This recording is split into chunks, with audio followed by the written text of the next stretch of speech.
Dengue tropical regions में एक बड़ा हेल्थ थ्रेट है जो एडिस एजिप्टी मॉस्किटो के काटने से फैलता है। यह मॉस्किटो अपनी वाइट मार्किंग्स के साथ दिन के दौरान काटता है, खासकर मॉर्निंग्स और इवनिंग्स में। डेंगू वायरस के 4 टाइप्स हैं। एक से इन्फेक्शन होने पर उस टाइप के लिए लाइफ लॉन्ग इम्यूनिटी मिलती है, लेकिन दूसरों के खिलाफ केवल शॉर्ट टर्म प्रोटेक्शन मिलती है।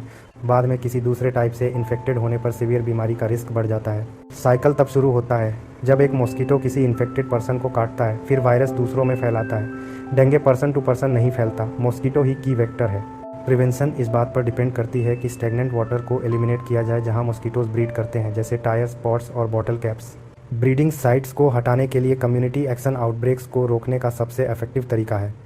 डेंगू के सिम्टम्स मॉस्किटो बाइट के 4010 दिनों बाद दिखते हैं और अक्सर अचानक शुरू होते हैं।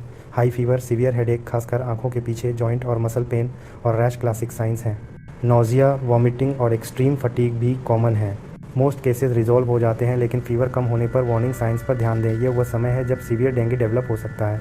रेड फ्लैग्स में लगातार vomiting, severe abdominal pain, nose या गम से ब्लीडिंग, वॉमिट या स्टूल में ब्लड और एक्सट्रीम लेथर्जी शामिल हैं। रैपिड ब्रीदिंग और कोल्ड, क्लैमी स्किन शॉक का संकेत दे सकते हैं। अगर ये सिम्टम्स दिखें तो इमीडिएट मेडिकल अटेंशन क्रिटिकल है। सीवियर डेंगू एक मेडिकल इमरजेंसी है। क्विक इंटरवेंशन जान बचाता है। फैमिलीज़ को इन साइंस को पहचानने के लिए एजुकेट करना, खासकर चिल्ड्रन और एल्डरली में, वाइटल है। डेंगू के 3 फॉर्म्स हैं: classic dengue fever, dengue haemorrhagic fever DHF और dengue shock syndrome DSS। DHF में प्लाज्मा लीकेज और ब्लीडिंग होता है। DSS सीवियर प्लाज्मा लॉस से होने वाला लाइफ थ्रेटनिंग शॉक है। डेंगू 3 फेजेस से गुजरता है: febrile, high fever, critical fever कम होने पर प्लाज्मा लीकेज का रिस्क और रिकवरी। क्रिटिकल फेज के दौरान मॉनिटरिंग इसेंशियल है। डायग्नोसिस ब्लड टेस्ट्स पर डिपेंड करता है। फॉलिंग प्लेटलेट काउंट और राइजिंग हेमेटोक्रिट सीवियरिटी का संकेत देते हैं। NS1 एंटीजन टेस्ट डेंगू को जल्दी डिटेक्ट करता है। EGM और EGG एंटीबॉडी टेस्ट्स बाद में इन्फेक्शन कंफर्म करने में मदद करते हैं। IgM का मतलब रीसेंट इन्फेक्शन, IgG पास्ट या सेकेंडरी इन्फेक्शन बताता है। लैब रिजल्ट्स सिम्टम्स के साथ मिलकर ट्रीटमेंट डिसीजंस को गाइड करते हैं। अर्ली डायग्नोसिस और क्लोज मॉनिटरिंग डेंगू को सेफली मैनेज करने की है।